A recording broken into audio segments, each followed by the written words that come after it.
Olá, seja muito bem-vindo, seja muito bem-vinda ao Estudo Central, o nosso momento de estudo da lição da Escola Sabatina. Que bom que você está aqui com a gente. Hoje eu tenho convidados muito especiais, daqui a pouco vou apresentar eles, mas vou começar falando para você, se ainda não é inscrito no nosso canal, se inscreva, ative as notificações para receber os nossos novos vídeos.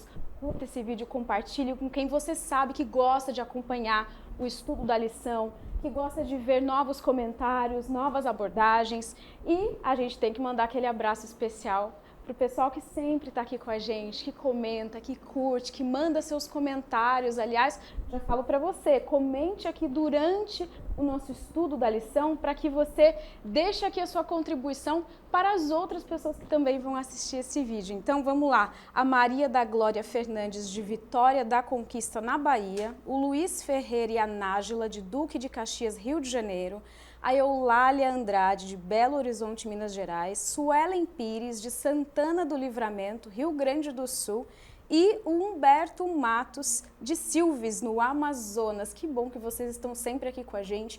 Muito obrigada pela presença de vocês, pelos comentários. Continuem aqui com a gente. E vou começar apresentando os nossos convidados. Eu tenho aqui ao meu lado o pastor João Nogueira, que é ministerial da Associação Paulista Sudoeste, e o pastor Jefferson Antunes, secretário executivo da Associação Sul de Rondônia. Tudo bem, pastores? Tudo jóia, Anaísa. É um prazer estar aqui, um prazer me dirigir a você que está nos acompanhando aí de casa. Tudo bem, pastor? Prazer, viu, amiga? Pastor João, que privilégio revê-lo. E vocês que estão em casa, muito bom estar aqui com vocês no Estudo Central. E me sinto muito à vontade aqui, porque aqui também é minha casa, né? A Igreja Central de Sorocaba, minha família, eu temos a oportunidade de viver aqui muitos anos. E quero aproveitar, Anaísa, a oportunidade de mandar um abraço para todos os nossos membros da Associação Sul de Rondônia. Somos em 21 mil membros naquela região, e nós mandamos a saudação direto aqui de Sorocaba para vocês. Você já pede para eles darem um like e compartilharem também daqui a pouco, né, pastor? Que bom ter vocês aqui. Vocês viram que hoje a gente tem um time aqui de responsabilidade para passar esse estudo com a gente. Vou pedir para a gente começar com uma oração. O senhor faz para a gente, pastor João? Oro sim, vamos orar. Querido Pai, muito obrigado por estarmos em Tua presença nesse momento. Mais uma vez, nós vamos recapitular aqui a lição. Te pedimos que o Senhor esteja conosco, nos abençoando e abençoando também a todos aqueles que nos acompanham de casa aí através das telas, que o Senhor esteja conosco de uma forma muito especial. Oramos em nome de Jesus. Amém. Amém. Amém. O tema da lição que a gente vai estudar hoje aqui é um Deus apaixonado e compassivo. E eu já quero começar destacando aqui o verso para memorizar, que está em Isaías 49:15, que diz assim: será que uma mulher pode se esquecer do filho que ainda mama, de maneira que não se compadeça do filho do seu ventre? Mas ainda que essa viesse a se esquecer dele, eu, porém, não me esquecerei de você. E a gente começa falando sobre a compaixão de Deus, especialmente no Antigo Testamento ali, e com base no Salmo 103, Isaías, que a gente acabou de ler aqui, como a gente pode entender a compaixão de Deus, vou perguntar para o pastor João agora primeiro, comparado ao amor de um pai e de uma mãe, especificamente desse texto aqui. É interessante que a Bíblia ela trabalha com narrativas, com histórias, e ela vai trazendo também para a gente muitas questões assim interessantes e compara realmente o amor de Deus com o amor de uma mãe. Eu sou pai, né? Assim, eu tenho 2 filhos, mas o amor de mãe é um amor assim que é praticamente assim incomparável, né? Assim, é o amor, aquele amor assim que dá a vida. E a Bíblia ela compara esse amor desse Deus, essa compaixão desse Deus por um amor de uma mãe. E ela pergunta, a Bíblia, esse texto que você acabou de ler, vem falando o seguinte: será que pode uma mãe, né, que ainda está amamentando, ela esquecer do filho? Será que ela pode deixá-lo ali passando fome? E a Bíblia coloca isso como quase que uma impossibilidade. Assim, isso aí não é possível. Aliás, a gente sabe que no mundo de pecado a gente tem a maldade, tem pessoas más, mas assim, no geral é algo assim muito difícil de acontecer. E a Bíblia vem fazendo esse paralelo entre o amor de mãe e o amor de Deus. E a gente entende, Naísa, como você perguntou, e você que está em casa, a gente entende que a gente tem um Deus que é compassivo, que tem compaixão, que é clemente, que que é misericordioso. E isso é muito bom da gente saber. E Deus não para de fazer esses comparativos para nos ensinar. Pastor Jefferson, no livro de Oséias, em Oséias 11, 1 a 9, Deus é comparado com um pai ensinando um filho a andar. O que esse comparativo nos ensina sobre o amor de Deus, mesmo quando a gente às vezes foge, né? Muito bem. O que me impressiona no estudo da lição desse trimestre, Naísa, é porque nós estamos estudando os atributos do caráter de Deus. É interessante você ver, existem os atributos que são incomunicáveis, que nós não conseguimos compreender. Por exemplo, nós podemos falar a respeito da eternidade, mas nós não conseguimos entender o que é a eternidade, porque nós somos temporais. Nós temos um prazo de validade, um dia para começar e um dia para terminar. Agora veja, quando fala para nós do amor de Deus, a Bíblia ela procura de várias formas figuradas mostrar como Deus ele está disposto a se relacionar conosco. Por exemplo, aqui no livro de Oséias, no capítulo 11, aliás, o livro de Oséias é um livro cheio de contrastes, é um livro muito duro de ser estudado, inclusive, principalmente no que diz respeito ao tema do matrimônio. Mas veja, a linguagem que nós temos ali é uma linguagem humana para refletir o amor de Deus. Então veja, o amor de Deus aqui pelo seu povo é comparado ao amor de um pai afetuoso, um pai que está disposto a ensinar a criança a andar, um pai que está disposto a carregar o filho nos seus braços, um pai que está disposto a curar o filho nas suas necessidades, o pai que está disposto a prover sustento e também demonstra cuidado para com os seus filhos amados. E quando eu estava estudando essa lição aqui essa semana, eu me lembrei de um fato que aconteceu na minha família uns dias atrás. Nós temos uma sobrinha, né, a Aninha, acho que tem um pouco mais de um aninho, e ela estava brincando na casa dela, e ela caiu, infelizmente ela se feriu, cortou aqui o lábio e tal, e isso era tarde da noite, Naísa. E os pais, eles saíram correndo com a criança, assim, e levaram para o hospital em busca de ajuda. E eles foram lá, e à medida que a criança precisou levar os pontinhos, a sutura e tudo mais, o sobrinho retava e falava: tio, como eu sentia cada uma das agulhadas que a minha filha estava sentindo, eu estava sentindo também. E aquela frase ficou no meu coração quando eu estudava essa lição. Porque quando nós somos feridos pelas consequências do pecado nesse mundo, e nós sofremos ali as nossas cicatrizes, nossas marcas, isso não dói só na gente. Deus está sentindo cada uma das nossas agulhadas também. E é interessante você perceber que a lição está destacando exatamente esse lado de Deus, que é um Deus compassivo, um Deus que entende a nossa natureza, sabe quais são as nossas dificuldades, sabe quais são os nossos problemas, mais do que isso, sabe quais são as nossas falhas de caráter, mas ainda assim é o Deus que está disposto a cuidar, a proteger, a carregar no colo, se for necessário. E a gente às vezes só consegue entender isso com esses comparativos da Bíblia, né? Que como o senhor disse, são palpáveis, são tangíveis para a gente, porque a gente consegue entender por ser pai, por ser mãe, por ter um pai, por ter uma mãe. Você sabe, meu pai precisou me corrigir, assim como Deus precisa corrigir seus filhos, e a gente consegue entender esse paralelo, né? A compaixão de Cristo, agora no Novo Testamento, ela é mostrada ali, a gente lê Mateus 9, 36 e Mateus 23, 37, Jesus demonstrava compaixão às multidões e ao mesmo tempo lamentava por elas, é o que o pastor falou, Jesus sentia aquilo que o homem sentia, nada melhor do que a gente ter um Deus feito homem, para sentir a necessidade do seu povo e para lamentar por ele também. Então, como que a emoção de Cristo ali, nessa imagem divina, passa proteção para a gente, como uma ave que protege os seus filhotes, né, pastor? Comenta um pouquinho disso para a gente. O que a gente pode aprender sobre o sentimento de Jesus com o sentimento do homem? Então, quando a gente para a gente pensar assim, no que Jesus passou, a gente percebe assim que Deus, quando o homem pecou, Deus não simplesmente ficou na sua posição. Ele veio aqui, se tornou humano, né? Se tornou humano, Jesus se encarnou como ser humano aqui, e ele sabe exatamente o que a gente sofre. Ele passou por todo o sofrimento humano, ele entende a nossa natureza, embora ele não teve pecado, mas ele entende assim as nossas fragilidades. E ele é esse Deus compassivo, ele é esse Deus que nos apoia, esse Deus que nos abraça. Jesus, ele é esse Deus que sabe, como o pastor Jefferson falou, assim, de forma com muita propriedade, assim, ele sabe, ele reconhece as nossas falhas, mas mesmo assim ele nos ama. E é interessante que Jesus faz um comparativo aqui com uma galinha, né? Assim, ele falou assim, ó, Jerusalém, quantas vezes eu quis te abrigar ali, como a galinha abriga os seus pintinhos.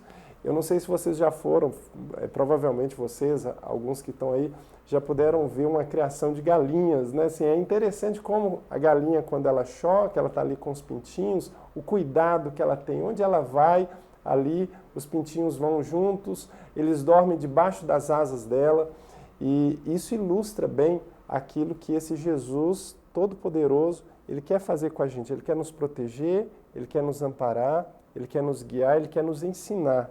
E isso ensina bastante, assim, me fala bastante, eu imagino que fala para você também que está nos assistindo, sobre esse Deus amoroso, compassivo, clemente e que está sempre querendo ali nos apoiar e nos ensinar. E do outro lado a gente tem o contrário disso que o pastor João falou, né? Se Deus ele faz esse comparativo com a galinha e seus pintinhos, muitas vezes nós somos aqueles que não estão indo atrás da mamãe, né? Para ficarmos protegidos. E é aí que as coisas começam a ficar difíceis, né? É quando o homem não quer estar debaixo das asas de Deus, ele se rebela. E Deus, mesmo assim, nos traz de volta. A gente tem aqui em 2 Coríntios 11, 2, sobre o ciúme, entre aspas, né, divino, porque a gente tem dificuldade, às vezes, de falar palavras que são comparadas com os nossos sentimentos humanos, né? Então, esse ciúme, entre aspas, é porque a gente pensa em ciúme como uma coisa e fala, não, mas Deus tem ciúme? Que ciúme divino é esse? Como que isso reflete esse amor exclusivo de Deus sobre a humanidade?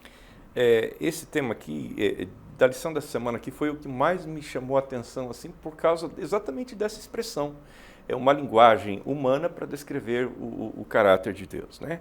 Agora veja, o livro de Deuteronômio, capítulo 4, verso 31, assim como o verso 24, Deuteronômio 6,15, Josué 24, 19, também Naum 1 e verso 2, eles usam uma palavra, que é uma palavra hebraica que significa Deus compassivo. Esse Deus compassivo não é somente um Deus que é permissivo, é diferente. O nosso Deus que é descrito aqui é um Deus que ele é zeloso, ele cuida, ele protege. E no Novo Testamento, quando Paulo usa essa expressão, aqui no livro de 1 Coríntios, capítulo 13, verso 4, ele diz assim, ó, o amor, ele é sofredor, ele é benigno. O amor, ele não é invejoso, o amor não trata com leviandade e não se ensoberbece. Uma descrição para muitos teólogos e comentaristas bíblicos como sendo uma descrição perfeita do caráter de Deus. E esse amor, muito dificilmente nós conseguiríamos alcançar, porque nós não amamos desse jeito. De forma bem sincera com vocês, o nosso amor, até quando ele é sincero, ele é egoísta, porque a gente só quer para a gente. Enquanto que o amor de Deus, ele nos atrai para ele, para que à medida que nós estamos na presença dele, possamos servir os outros. Olha que interessante. Agora veja, quando a Bíblia fala para nós dos ciúmes de Deus, e aqui Paulo vai usar essa expressão em 2 Coríntios capítulo 11, verso 2, dizendo assim, ó, porque eu estou zeloso de vós com zelo de Deus, porque vos tenho preparado para vos apresentar como uma virgem pura a um marido, a saber, Cristo. Ou seja, qual é a preocupação de Deus? A preocupação de Deus é que nós possamos estar em sua vontade, fazer a sua vontade, viver em sua vontade. E aí quando a Bíblia usa essa expressão ciúme de Deus, ele está querendo dizer para nós assim, não é esse sentimento que nós temos em relação àquilo que nós temos, ou às pessoas que nós, de certa forma, dizemos que nos pertencem. Mas a Bíblia está falando para nós aqui do zelo de Deus, um zelo legítimo, como um esposo ou uma esposa deseja pelo seu cônjuge.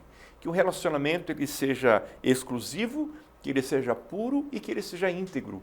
Assim, o mesmo Deus que faz tudo por nós. Por exemplo, nós estamos aqui conversando com vocês estão atrás aqui das lentes da câmera, mas assim como vocês, nós estamos respirando.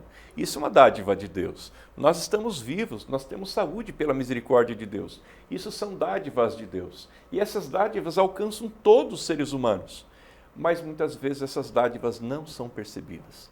É nesse contexto que a Bíblia usa a expressão para dizer, quando Deus ele faz tudo por nós, mas nós não percebemos, ou não valorizamos, ou não respondemos a esse amor, é aqui que Deus fala, puxa vida, eu faço tudo por você, tudo para você, mas parece que você não está percebendo. O zelo, na verdade, então, de Deus não tem nada a ver com posse, tem a ver com cuidado e com amor, né, pastor? É interessante você usar essa expressão, porque realmente está relacionado ao possuir, não posse, no sentido de controle. Ao contrário, o amor de Deus nos dá liberdade de escolher.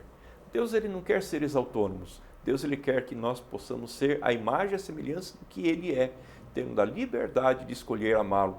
E esse amor, ele não é por obrigação, mas esse amor apaixonado, que é usado a palavra ciúmes aqui, ele se refere a nós a um amor que nos atrai a Ele pela sua bondade e pela sua misericórdia.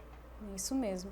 E a gente chega agora aqui numa parte mais prática da lição, porque a lição nada mais é do que algo para a gente colocar em prática, né? É ler e criar mecanismos para agir no dia a dia. Então, como viver o amor compassivo de Deus? Em 1 Coríntios 13, 4 a 8, Paulo descreve ali o amor ideal. Como que a gente pode refletir esse amor no dia a dia, mesmo com as nossas limitações? É interessante que a parte de quinta-feira aqui do nosso guia de estudos fala assim de um Deus compassivo e apaixonado. E é estranho porque a gente sempre foi ensinado assim que a paixão é um sentimento que não é um sentimento tão bom, né? Que é algo passageiro, que é algo momentâneo. Só que a gente pode entender essa palavra aqui, paixão, como algo intenso. Então, assim, Deus, ele é um Deus que, na realidade, ele é intenso. O seu amor é um amor intenso. O seu amor é algo que não acaba. É algo contínuo. Então, assim, Deus, ele é um Deus compassivo e apaixonado. E quando a gente para pensar nisso, a gente percebe que esse Deus compassivo e apaixonado, esse Deus que busca, esse Deus que está sempre procurando cuidar, procurando ensinar, procurando ensinar ali a raça humana, a gente pode vivenciar esse amor tendo essa liberdade. O pastor Jefferson, ele falou ali, concluiu com bastante propriedade, assim, Deus ele nos criou para que a gente tivesse liberdade, para que a gente não o adorasse simplesmente por uma obrigação, mas porque a gente quer adorar, né? E todas isso que foi discutido aqui na lição, leva a gente a entender isso. O Espírito Santo, ele trabalha na nossa vida e ele nos motiva para que a gente possa servir esse Deus que é apaixonado, que é compassivo, que é misericordioso, que nos conhece, para que a gente possa servi-lo e de forma voluntária e não por imposição. A gente é livre para a gente amar a esse Deus maravilhoso. E a gente, quando fala de frutos do Espírito, com certeza nessa lição toda, durante todo o trimestre, os frutos do Espírito, eles estão ali, passando por todas as lições. E amor é um fruto do Espírito. Toda vez que a gente pensa em fruto do Espírito, a gente pensa em transformação, porque sozinhos a gente não tem nada daquilo, nenhum daqueles que estão descritos ali, a gente consegue sozinho, né, pastor? Então, como cultivar esse fruto do Espírito, que é o amor, entendendo essas atribuições que são de Deus, vão nos ajudar a seguir esse caminho, não só de amor, mas como todos os outros frutos do Espírito. Eu gosto muito de um comentarista que ele usa como uma figura de linguagem, ao citar Gálatas, ele diz assim, que os frutos do Espírito são, né? E ele vai descrever, mas o fruto do Espírito e ele diz amor, e depois do amor vem todos os demais. Como se o amor fosse a base de tudo. E olhando para a lição dessa semana, nós percebemos que é exatamente esse amor que nos atrai, a beleza desse Deus que é um Deus compassivo, um Deus que é amoroso, esse Deus que também é justiça. Agora veja que interessante, nós só podemos vivenciar esse amor com os frutos, com os seus frutos, se nós estivermos na presença do Espírito Santo. O Espírito Santo de Deus é quem nos ensina a forma como nós devemos viver. É o Espírito Santo que nos ensina como nós devemos adorar. É o Espírito Santo que nos guia pelo caminho da verdade e nos desvia do mal. É a presença do Espírito Santo que nos revela a beleza do amor de Deus. E por fim, dentro disso, veja que interessante, Quando nós vivemos essa experiência de receber o Espírito Santo, a primeira resposta que nós damos é uma verdadeira adoração. A segunda resposta que nós geralmente damos é uma demonstração de amor e de benevolência para com o próximo. Porque o amor de Deus implantado na nossa vida pela presença do Espírito Santo nos remete a amar ao próximo, como nós somos amados por Deus e nos amamos também.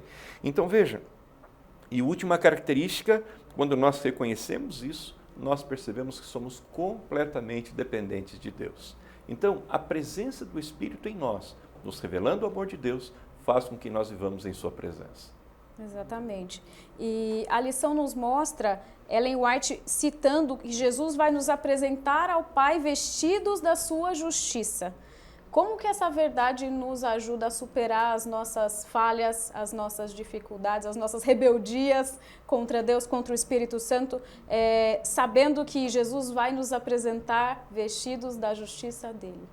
É interessante que a gente não tem poder por nós mesmos, né? Assim, para nos purificar, para nos salvar, a gente depende de Deus em tudo. Tem duas partes da lição que me chamaram bastante atenção. Uma delas aqui na parte de quinta-feira, um parágrafozinho que eu destaquei, que diz o seguinte, olha, por fim, devemos reconhecer que não temos o poder de transformar nosso coração, somente Deus pode fazê-lo. E quando eu paro para pensar nisso, na realidade eu vejo assim, eu sou falho, eu não consigo, né, mas Ele pode. Eu não posso, mas Ele pode. Então a gente precisa ter no nosso coração constantemente esse pensamento, assim, eu não tenho poder eu não tenho poder de me salvar, mas Ele tem poder de me salvar, eu preciso confiar nele. O foco não pode ser em mim, o foco tem que ser nele.